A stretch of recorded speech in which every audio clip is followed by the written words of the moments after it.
بسم اللہ الرحمن الرحیم۔ السلام علیکم دوستو، اگر آپ نے ابھی تک چینل کو سبسکرائب نہیں کیا تو اس کو سبسکرائب کر لیں اور ساتھ ہی بیل کے آئیکن کو پریس کرنا نہ بھولیں تاکہ آپ کو آنے والی ہر ویڈیوز کی اپڈیٹس مل سکیں۔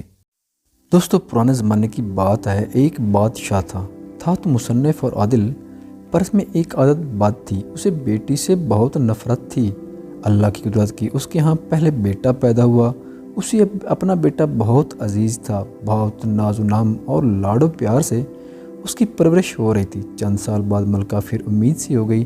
ولادت کے دن قریب تھے، لیکن بادشاہ سلامت کو کسی دوسرے بادشاہ کی دعوت پر ملک سے باہر جانا پڑا۔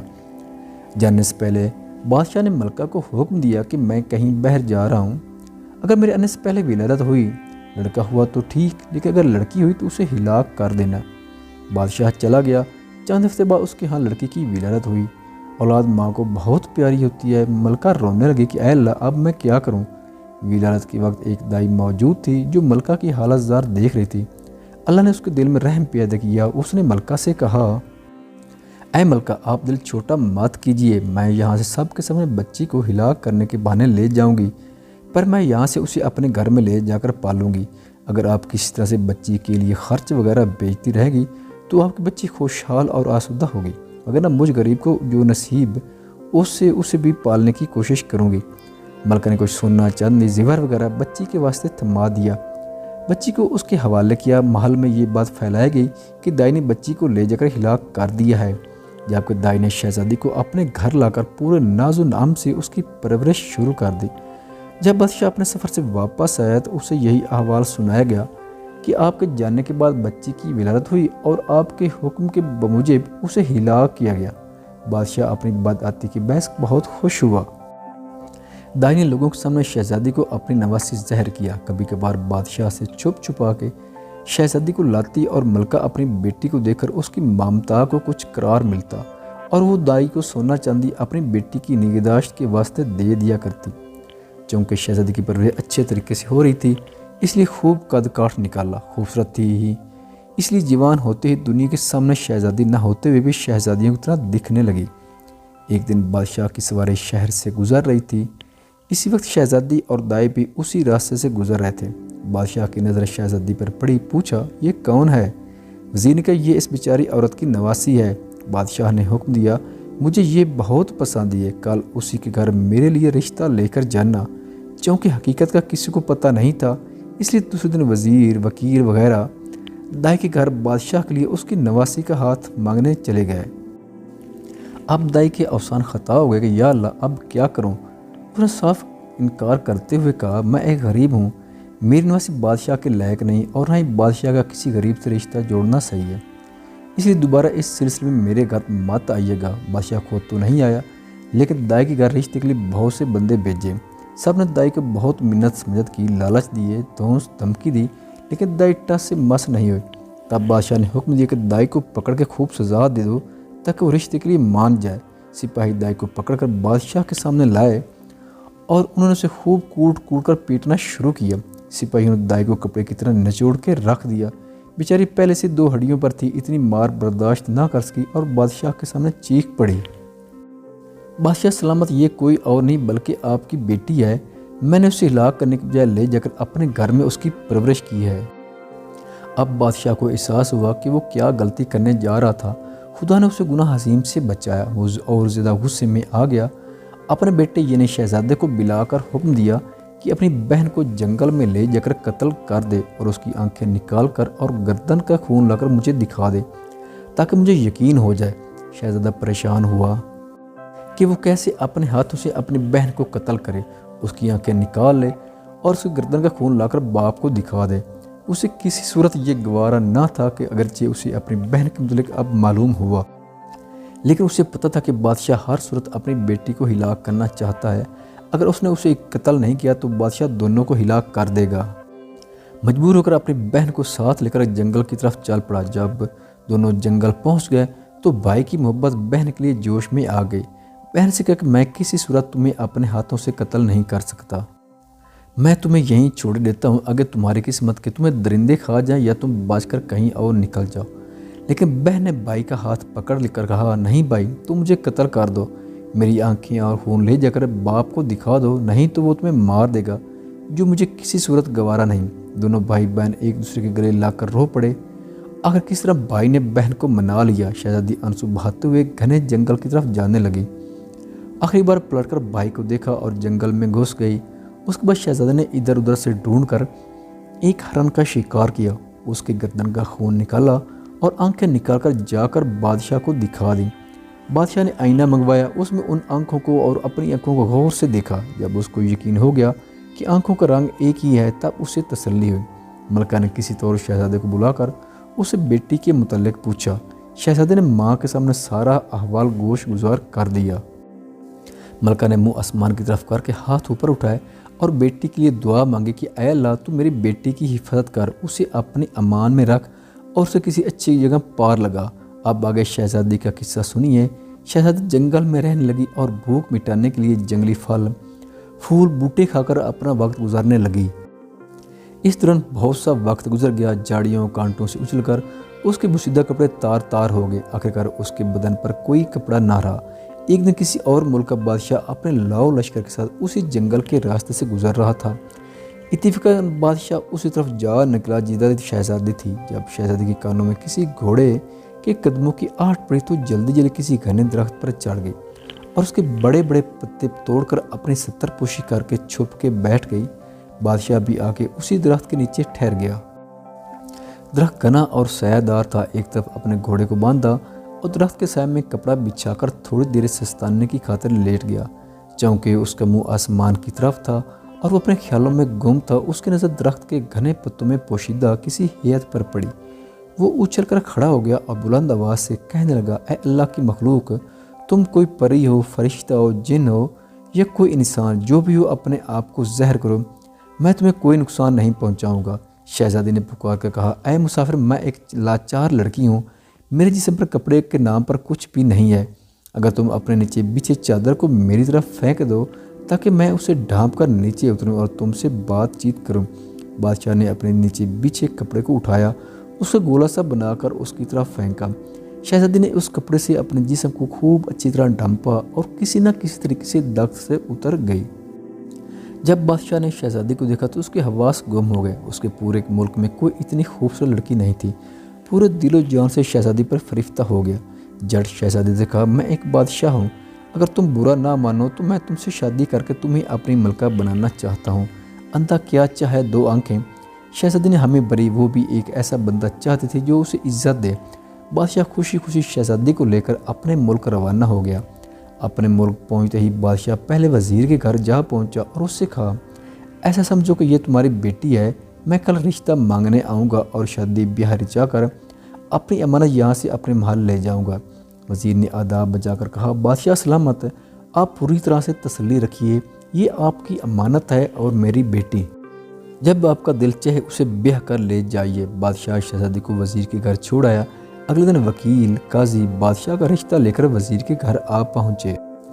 وزیر نے رشتے کے لیے ہاں کر دی۔ ایک دو دن بھر منگنی ہو گئی۔ بادشاہ شہزادی کے عشق میں سب کچھ بھول چکا تھا۔ جلدی ہی شادی کا نیوتا بھیجا اور شہزادی کو بیاہ کر اپنے محل لایا۔ بادشاہ اور شہزادی اپنی شادی سے بہت خوش تھے۔ اس دوران بادشاہ نے شہزادی سے اس کے متعلق کچھ نہیں پوچھا تھا۔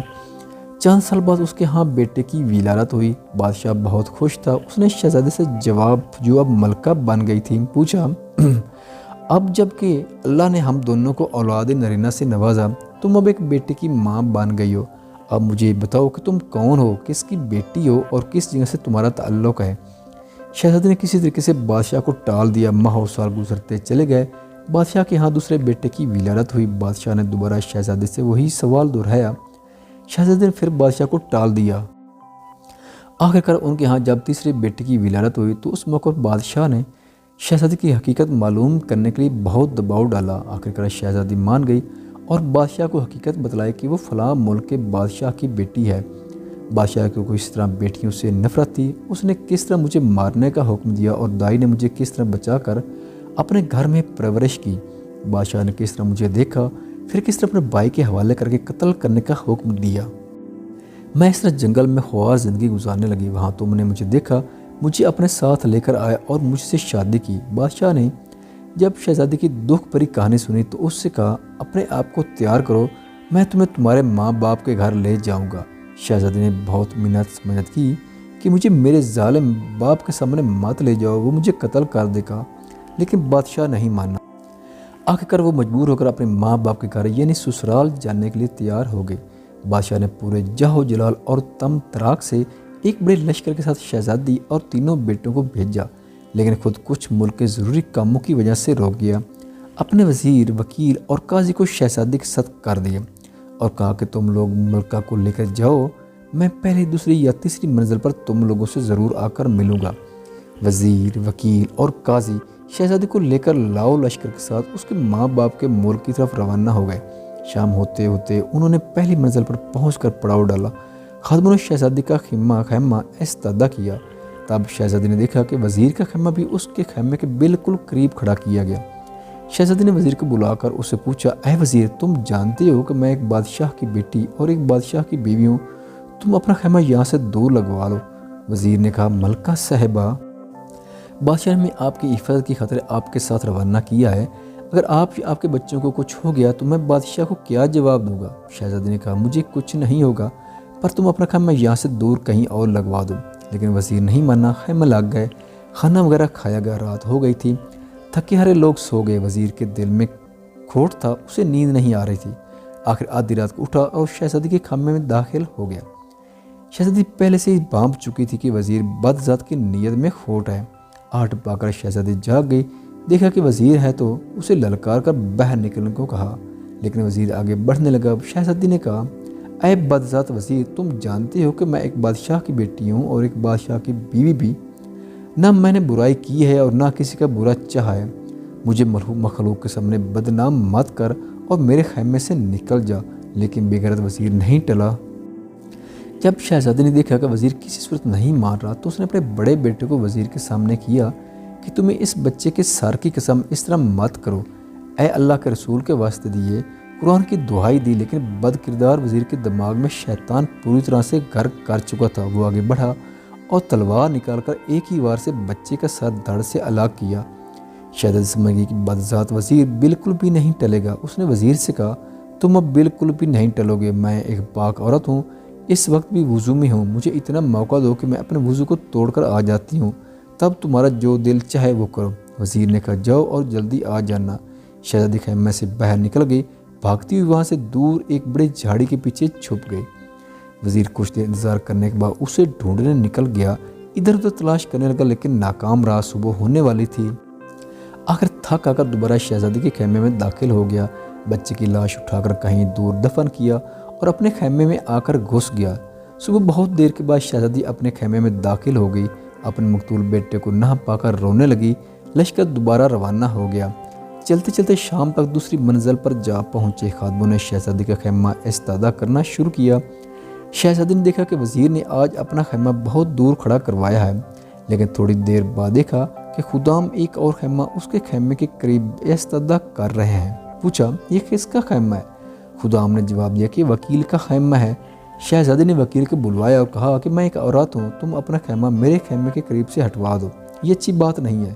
وکیل نے کہا، اے ملکہ، بادشاہ سلامت نے مجھے آپ کے ساز و سامان کی حفاظت کے لیے آپ کے ہمراہ کر دیا ہے اور پرزور تاکید کیا ہے، اگر آپ کو یا آپ کے سامان کو کچھ ہو گیا تو میں بادشاہ کو کیا منہ دکھاؤں گا؟ شہزادی نے جواباً کہا، اتنے جمی غفیر کے دوران مجھے اور میرے سامان کو کوئی قزاق نہیں لے جا سکے گا، بہتر یہی ہے کہ تم اپنا خیمہ کہیں دور استعداد کرواؤ۔ لیکن بد کردار وکیل ٹس سے مس نہ ہوا اور اپنا خیمہ ادھر ہی استعداد کروا دیا۔ شہزادی پہلے سے وزیر کے ہاتھوں مار کھا چکی تھی، اس لیے اس رات اپنے پوری ہوش و حواس میں تھی۔ ویسے بھی اسے نیند نہیں آ رہی تھی۔ آج بھی اس نے آدھی رات کو کسی کے قدموں کی آہٹ اپنے خیمے کی طرف آتے سنی تو مکمل بیدار ہو گئی۔ جب اس نے دیکھا کہ آنے والا وکیل ہے تو اسے للکارا، خبردار، میرے خیمے میں داخل ہونے کی تمہاری ہمت کیسے ہوئی؟ نکل جاؤ خیمے سے۔ لیکن وکیل اپنے ناپاک ارادوں کے ساتھ اس کی طرف دیکھ رہا تھا۔ شہزادی نے دوبارہ اسے کہا، تم جانتے ہو کہ میں ایک بادشاہ کی بیٹی ہوں اور ایک بادشاہ کی بیوی ہوں، ایک پاک دامن عورت ہوں، اس لیے میرا پیچھا چھوڑو اور اپنے انجام کی فکر کر۔ لیکن بد کردار وکیل کہاں ٹرنے والا تھا، وہ آہستہ آہستہ اس کی طرف بڑھنے لگا۔ شہزادی سمجھ گئی کہ یہ بازات بھی نہیں ٹلنے والا۔ اس نے اپنے دوسرے بیٹے کو اس کے سامنے کیا اور اسے دعائیں دی کہ اس معصوم کے سار کی قسم میرا پیچھا چھوڑو اور نکل جا یہاں سے۔ لیکن وکیل نے بھی تلوار سے وار کر کے اس کے دوسرے بیٹے کا سر تن سے جدا کر دیا۔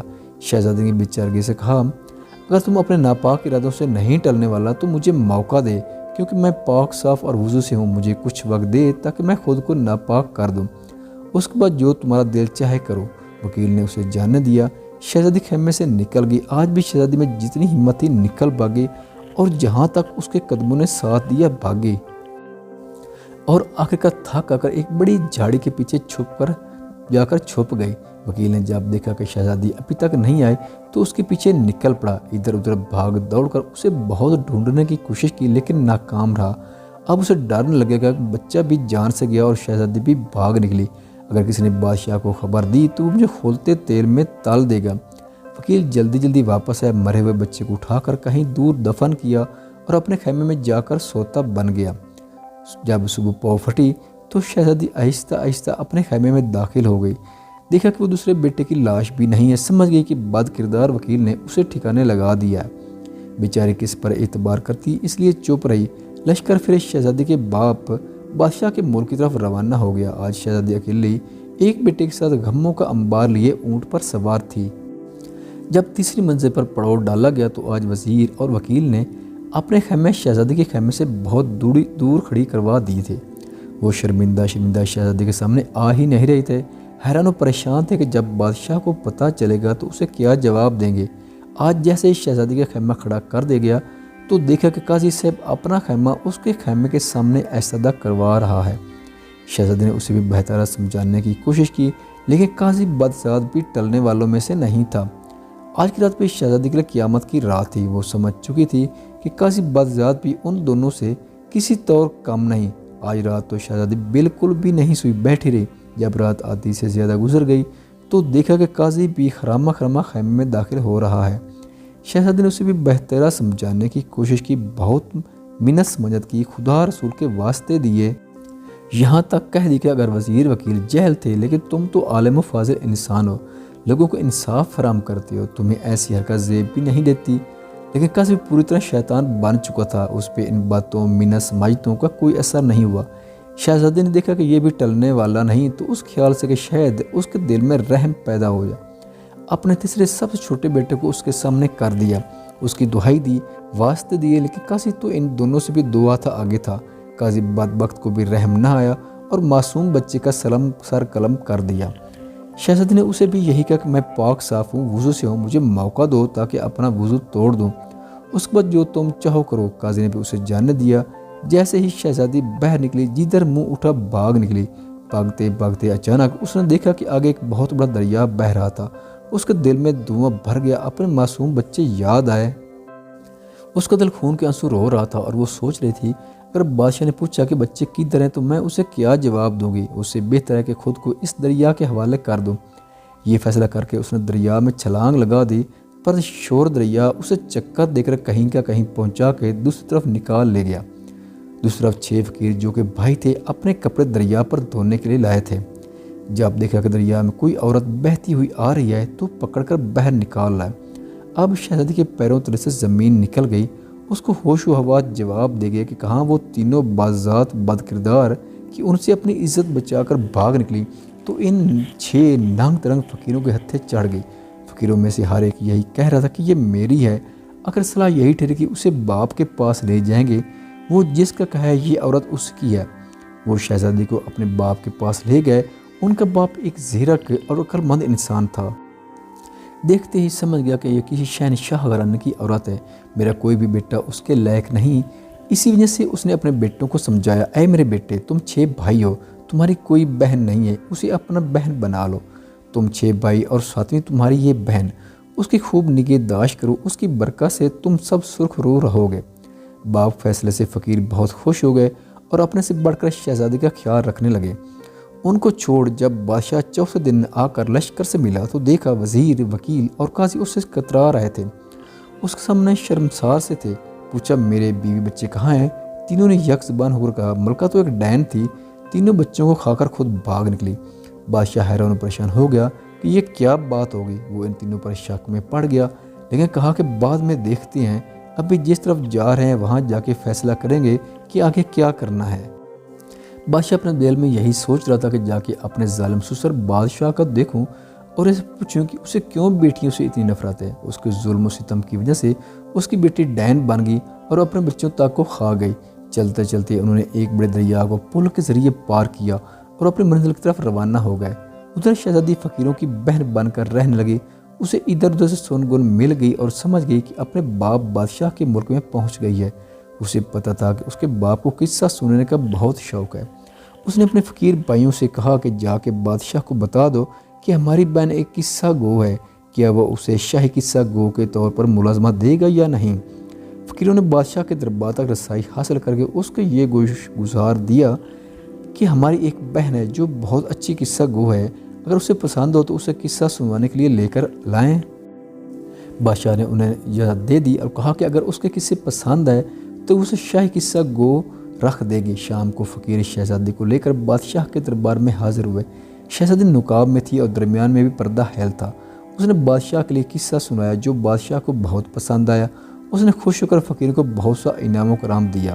فقیر انعام و کرام لے کر بہن کے ہمراہ واپس گھر آئے۔ وہ پہلے بھیک مانگنے سے بیزار تھے، اس لیے بہت خوش تھے۔ شہزادی ہر رات آ کر بادشاہ کو ایک نیا قصہ سناتی۔ بادشاہ سے دعوت اور انعام و کرام پا کر واپس اپنے فقیر بھائیوں کے ساتھ گھر لوٹ آتے۔ فقیروں کی جان بھی بھیک مانگنے سے چھوٹ گئی۔ ایک رات جب وہ آئی تو دیکھا کہ آج تو اس کا شوہر، بادشاہ، وزیر، وکیل، قاضی وغیرہ بھی اس کے باپ بادشاہ کے ساتھ بیٹھے ہوئے ہیں۔ شہزادی نے سوچا آج تو قصہ مزہ کرے گا۔ شہزادی آج بھی ہر روز کی طرح نقاب میں تھی۔ پردے کے دوسری طرف آ کر اپنی جگہ پر بیٹھ گئی۔ اپنے باپ بادشاہ سے کہا، بادشاہ سلامت، آج میں ایک بہت خاص داستان سنانے والی ہوں۔ اگر کسی کو کوئی حاجت درپیش ہے تو ابھی سے اٹھ کر رفع حاجت پوری کرے۔ داستان کے درمیان کسی کو اٹھنے کی اجازت نہیں ہے۔ اگر کوئی اٹھ گیا تو میں داستان سنانا بند کروں گی اور آئندہ کے لیے بھی کوئی قصہ سنانے نہیں آؤں گی۔ بادشاہ نے سب کو حکم دیا۔ سب نے اقرار کیا کہ وہ داستان کے درمیان نہیں اٹھیں گے۔ شہزادی نے داستان سنانا شروع کی۔ ایک ظالم بادشاہ تھا، اسے اپنے گھر میں بیٹی کی پیدائش پسند نہیں تھی۔ جب اس کے گھر میں لڑکی پیدا ہوئی تھی، اپنے بیوی کو اس نے مارنے کا حکم دیا۔ اس کی بیوی نے دائی کے ذریعے اپنی بیٹی کو بچا کر اس کی پرورش کی۔ ایک دن اس لڑکی پر بادشاہ کی نظر پڑی جو اب جوان ہو گئی تھی۔ بادشاہ نے اس بوڑھی عورت دائی کے گھر اپنے لیے رشتہ بھیجا، لیکن دائی نے تسلیم نہیں کیا۔ بادشاہ نے اس پر ظلم و ستم ڈھائے۔ دائی نے بتایا کہ وہ لڑکی اسی بادشاہ کی بیٹی ہے۔ بادشاہ حیران ہوا کہ یہ تو میرا قصہ ہے جو یہ خود خاتون سنا رہی ہے۔ بادشاہ نے بہت سے ہیرے جواہرات شہزادی کی طرف پھینک کر کہا کہ دیکھنا، داستان کو بند مت کرنا۔ شہزادی نے ہیرے جواہرات فقیروں کی طرف پھینک دیے جو اسے پا کر بہت خوش ہوئے۔ شہزادی نے داستان جاری رکھتے ہوئے کہا، بادشاہ نے بیٹی کو اپنے بیٹے کے حوالے کر کے کہا کہ اسے جنگل میں لے جا کر قتل کر دے اور اس کی آنکھیں اور خون نکال کر اسے دکھا دے۔ لیکن بھائی کو اپنے ہاتھوں سے بہن کو قتل کرنا گوارا نہ ہوا اور وہ بہن کو جنگل میں چھوڑ کر واپس آیا۔ جنگل میں وہ لڑکی بہت عرصہ رولتی رہی، یہاں تک کہ اس کے جسم پر اس کا لباس تار تار ہو کر گر گیا اور وہ جنگل بیاباں میں بے لباس وقت گزارنے لگی۔ بادشاہ عمر رفتہ کے باعث اب بوڑھا ہو گیا تھا۔ اسے پہلے ہی اسے اپنی بیٹی کے ساتھ کیے گئے ظلم و ستم سے بہت پریشانی اور پچھتاوا تھا۔ جب اسے داستان کے ذریعے اپنی بیٹی کے متعلق پتہ چلا، اس کی آنکھوں میں آنسو امڈ آئے۔ شہزادے کو بھی احساس ہوا کہ یہ تو میری بہن کا قصہ ہے۔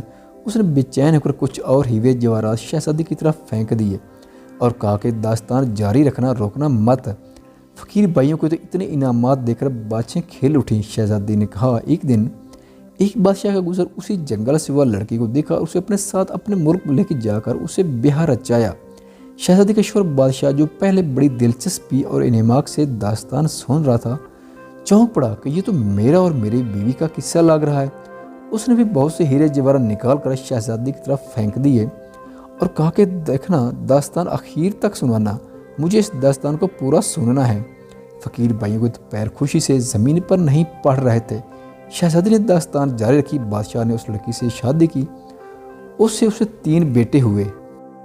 ایک دن بادشاہ نے اسے ان کے بیٹوں کے ساتھ اپنے وزیر، وکیل اور قاضی کے ہمراہ اس کے سسرال روانہ کیا۔ اب وزیر، وکیل اور قاضی کے اوسان خطا ہو گئے اور دوسرے کی طرف سراسیمگی سے دیکھنے لگے کہ یہ تو ہمارا قصہ ہے۔ بادشاہ نے کچھ اور ہیوے جواہرات شہزادی کی طرف پھینک دیے۔ فقیر بھائیوں کی باتیں خوشی سے کھلی جا رہی تھیں۔ پہلی منزل پر بادشاہ کا وزیر ناپاک ارادے سے اس کی طرف بڑھا اور اسے بدی کے لیے تانگ کیا، اس کے بڑے بیٹے کا سر تن سے جدا کیا، لیکن لڑکی کس طرح اپنی عزت بچا کے بھاگ نکلی۔ وزیر میں نے منایا، مجھے بہت زور کا پیشاب لگا ہے، میں تھوڑی دیر میں آتا ہوں۔ بادشاہ نے اسے ڈانٹ دیا، خاموشی سے بیٹھ، بات ذات کہیں کہ اسی وقت تمہیں کیوں پیشاب آ رہا ہے؟ وزیر چپ کر کے بیٹھ گیا۔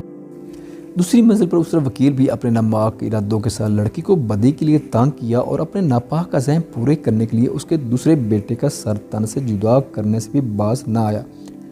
پر پاک دامن لڑکی نے یہاں بھی اپنی عزت بچائی اور بھاگ کر کہیں چھپ گئی۔ اب وکیل ہکلایا، بادشاہ سلامت، مجھے زور کی حاجت پیش آئی ہے، بس میں یوں گیا اور یوں آیا۔ بادشاہ نے وکیل پر آنکھیں نکال لی، بس کر بازات اور خاموش سے بیٹھ، جب حقیقت ظاہر ہو رہی ہے تو تم لوگوں کو حاجت پیش آ رہی ہے۔ وکیل بھی خاموشی سے بیٹھ گیا۔ تیسری منزل پر قاضی بھی اللہ رسول کو بھول کر بدی کے لیے لڑکی کو تانگ کرنے لگا اور اس ظالم نے اس کے تیسرے بیٹے کا سر قلم کیا۔ لڑکی نے پھر اپنی عزت بچائی اور بھاگ کر ایک بڑے دریا میں کود گئی۔ قاضی نے بھی کوئی بہانہ بنانے کی کوشش کی، لیکن بادشاہ نے اسے بھی ڈانٹ کر چپ کرا دیا۔ دریا نے لڑکی کو کہیں دور لے جا کر دوسری طرف پھینک دیا، جہاں اسے 6 فقیروں دیکھا اور اسے دریا سے نکالا۔ اب فقیر بھائی کو کوکی بند ہو گئی کہ ہو نہ ہو یہ ہماری بہن کا قصہ ہے۔ وہ بھی چپ سادھ کر بیٹھ گئے۔ فقیر اس لڑکی کو اپنے باپ کے پاس لے گئے۔ اس کے عقل مند باپ نے اس لڑکی کو ان 6 بھائیوں کی بہن بنا دیا۔ اس کے باپ بادشاہ کی آنکھوں سے جھل جھل آنسو بہہ رہے تھے۔ دونوں بادشاہوں نے ہیوے جواہرات کے ڈھیر ان کے سامنے لگا دیے کہ خدا را داستان کو جاری رکھو۔ لڑکے کو اس طرح پتہ چلا کہ یہ اس کے باپ بادشاہ کا ملک ہے۔ اسے پتہ تھا کہ اس کے باپ کو داستان سننے کا بہت شوق ہے۔ اس نے اپنے بھائیوں کے ذریعے بادشاہ کو کہلوا بھیجا کہ اگر اسے منظور ہو تو آ کے اسے داستان سنائے۔ یہاں پہنچ کر اس کے باپ بادشاہ کا دل چور چور ہو گیا۔ وہ ایک فریاد مار کر اٹھ کھڑا ہو گیا۔ شہزادی نے بھی اپنے چہرے سے نقاب اٹھا لی تو اس کے شوہر بادشاہ نے بھی شہزادی کو پہچان لیا۔ باپ بیٹی کو اور شوہر بیوی کو پا کر بے طرح خوش ہو گئے۔ دونوں نے وزیر، وکیل اور قاضی کو پکڑا، ان سے کہا کہ بول کیسی سزا چاہیے؟ 4 چڑی چابک یا 4 بٹور؟ یہ 12ویں زبان میں 2 سخت سزاؤں کے نام ہیں۔